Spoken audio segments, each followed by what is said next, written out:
Hello. We'll talk today about the chosen ones, part 2 of the chosen ones. 1 Corinthians 1, verses 26 through 29 says this: For you see your calling, brothers, that not many wise according to the flesh, not many mighty, not many noble are called, but God has chosen the foolish things of the world to put to shame the wise, and God has chosen the weak things of the world to put to shame the things which are mighty. And the base things of the world, and the things which are despised, God has chosen, and the things which are not, to bring to nothing the things that are, that no flesh should glory in his presence. We began to talk about being chosen by God. Remember, the Lord said, "You do not choose me, but I have chosen you." And we saw how not many mighty or noble or strong, not many wise ones according to this world are chosen. But God chooses the weak things and the foolish things, the ones who are nothing in this world. But now we begin to wonder, what if you are wise according to this world? What if you are kind of somebody important in this world? What if you have a kind of a strength in this world? What if you are something by this world's standards? What then? Well, then maybe you're like Paul.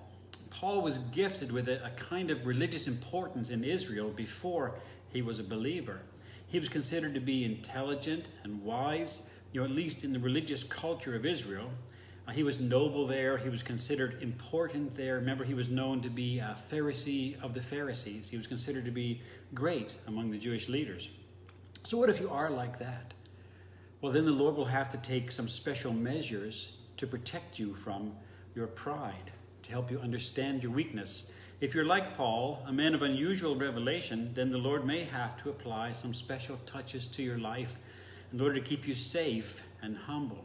The Lord may have to take some special action to protect you so that you can be useful to him. 2 Corinthians 12, verses 7 to 10, Paul talks about that, and he says this: And lest I should be exalted above measure by the abundance of the revelations, a thorn in the flesh was given to me, a messenger of Satan to buffet me, lest I be exalted above measure.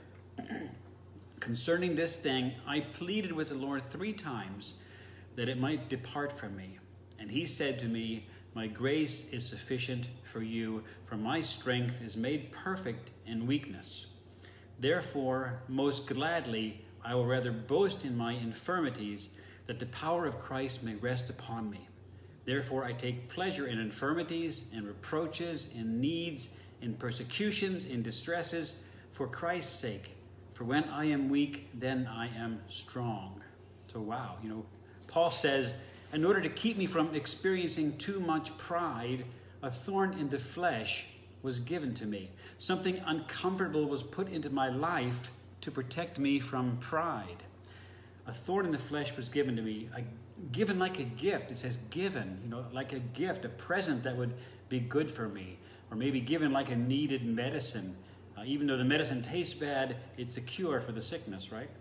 So this thorn also, seems to be described in a couple of contradictory ways. It's described as something that is given to him in order to help him, to rescue him from falling victim to his own pride, something which ultimately comes from God, this kind of rescue. But at the same time, it's being described as something which comes as a messenger from Satan. So it looks like this thorn, whatever it is coming from God through Satan to Paul's life in order to help him by buffeting him or by beating him so that pride doesn't overcome him. This is not a comfortable thing in Paul's life. It's a very uncomfortable thing. It's described as a thorn, which you've ever experienced being stabbed by thorns, you wouldn't believe the pain. And it's also described as something that buffets Paul. And the word for buffet here in the Greek means to punch with the fist. So how can something come to your life from both God and Satan at the same time? Well, look at Joseph's life. He was sold by his brothers into slavery. And once he's reunited and reconciled with his brothers many years later, he speaks to his brothers, and amazingly, he's not angry with them at all. Because even though they did evil to him, Joseph understood that the hand of God was really behind it all. Joseph understands that God is so powerful and so much smarter than men or Satan that he can use their actions for his own reasons. So in Genesis 50, verses 19 to 21, Joseph speaking to his brothers, and Joseph said to them, "Do not be afraid, for am I in the place of God? But as for you, you meant evil against me, but God meant it for good, in order to bring it about, as it is this day, to save many people alive. Now therefore, do not be afraid. I'll provide for you and your little ones." And he comforted them and spoke kindly to them. So you see, in Joseph's life, there was an evil intention by his brothers to do him harm, and God used that evil intention of his brother's life to bring about good in Joseph's life. And so this can happen in us, in our lives, right? You remember Job's life, of course, right? How Satan wanted to hurt Job in so many different ways, and God gave Job limited permission to do things, gave Satan limited permission to do things in Job's life that would end up serving God's purpose to help Job. So it is possible for God to use Satan in a believer's life. Satan has only one purpose, of course, and that is to hurt and to kill, to destroy. But God works behind the scenes on an even deeper level, using Satan's bad intentions to bring about something good in the lives of his people. Paul tells us that 3 times he begged the Lord to take this thorn away from him, but the Lord permitted the thorn to stay. And the Lord told Paul this. He says, "My grace is enough for you. It's sufficient for you, because my strength is made perfect in weakness. My strength is made perfect in your weakness," in other words, right? Meaning, you'll be able to endure this thorn. I'm going to help you, because this thorn is truly helping you. If I remove the thorn, pride will take you. But don't worry, I'm going to help you to endure it. And so Paul says, "I will therefore celebrate this weakness, because this weakness, this thorn, this pain, it's keeping me right with God. It keeps me in a weakened place, which keeps me humble, which keeps me seeking his strength." You know, if I didn't have this thorn, then I would mistakenly think that I was something special because of all these revelations. I would think that I was strong, but now, because of this thorn, I know that I'm weak. And now I know how much I need the Lord. So thank God for this thorn, which reveals to me my great weakness and my great need for God. So God's strength is made perfect in weakness.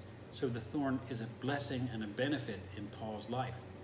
So if you don't have an understanding of your weakness, then in order to help you, the Lord may have to create in you an understanding of your weakness. In order to create this understanding in you, he may have to arrange circumstances in your life which may be uncomfortable. He may allow some messenger to come into your life, and this messenger may come with bad intentions, but ultimately the Lord will use this to bring about good in your life. So it's important that we understand who we are and who God is, right? He is the great one. We are the small ones. He is the wise one. We by nature are unwise and unknowing. We know nothing. He is the noble one. We are the common, ordinary ones. He's the mighty one, and we are the weak ones. It's important that we keep a good understanding of our weakness, and it's important that we keep a good understanding of where our strength comes from. Now, there's several important reasons for this, but I'm going to give you 3 reasons before we finish here. 3 reasons why it's important for you to know where your strength comes from. 3 reasons why it's important for you to remember your weakness. The first reason is this. It's only the weak who receive an infusion of God's strength. You know, the Lord says, "My strength is made perfect in weakness." So it's only the ones who understand their weakness who can receive this strength from God. Isaiah 40, verses 29 to 31 describes it very well. It says this, "He gives power to the weak, and to those who have no might, he increases strength. Even the youth shall fail and faint and be weary, and the young men shall utterly fall. But those who wait on the Lord shall renew their strength.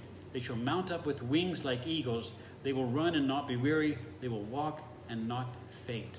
So who does God give power to? Who does he give extra strength to? The weak, to those who have no might. You know, in verse 30 there in Isaiah 40, the Lord says that even the strongest among you, the youth, the physically vigorous ones, even they grow weary and they faint and they get weak. But I give strength, he says.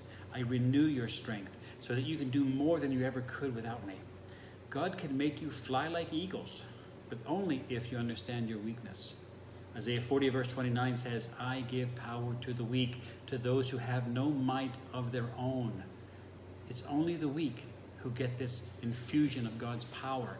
It's only the weak who have access to this supernatural strength. As long as you hold on to your own strength, you remain spiritually weak. As long as you keep trying to do things in your own strength, then the strength of God is not available to you. He says, my strength is made perfect in weakness. So you can either confess your weakness and stop trying to use your own strength, or, because if you are chosen by God, because he loves you, then he'll create circumstances which will demonstrate your weaknesses to you. And so because he loves you, he will do this, right? A second reason why you need to keep an understanding of your weakness and where your strength really comes from is that it is only the weak who have the ability to function in real ministry. Only the weak can function in real ministry. 1 Corinthians 2 verses 1 through 5 says this, "And I, brothers, when I came to you, I did not come with excellence of speech or of wisdom, declaring to you the testimony of God. For I determined not to know anything among you except Jesus Christ and him crucified. I was with you in weakness, in fear, and much trembling. And my speech and my preaching were not with persuasive words of human wisdom, but in demonstration of the Spirit and of power, that your faith should not be in the wisdom of men, but in the power of God." So these verses in 1 Corinthians 2 are so profound. They show us the kind of damage that can come to people when the ones who are ministering to them are ministering from a place of pride. They're ministering from their own natural abilities instead of ministering with the power of God. Because a person can easily do that. A person can very easily do that. A person who's ministering can easily take the easy way, the lazy way, and minister just from their own reserves of strength and knowledge and personality. And look at the results. The faith of the ones being ministered to comes to rest on the wisdom of men, on the gift of that person, instead of in the power of God.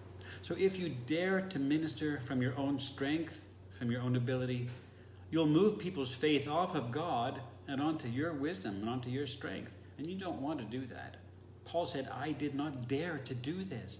I did not come to you with human wisdom, declaring to you the things of God. No, but I spoke to you of Jesus Christ and him crucified. Paul says, I ministered from weakness. I ministered from fear and trembling, needing God's strength every step of the way. I ministered to you, not daring to minister from my own desires and wishes and plans and strengths. And Paul says, he ministered this way because if he didn't, then the people's faith would rest in the wrong thing, in his wisdom and in his gifts. Do you see that?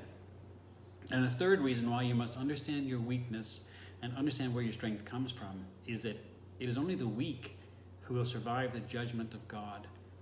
Ezekiel 34:16 says this, I will seek what was lost and bring back what was driven away.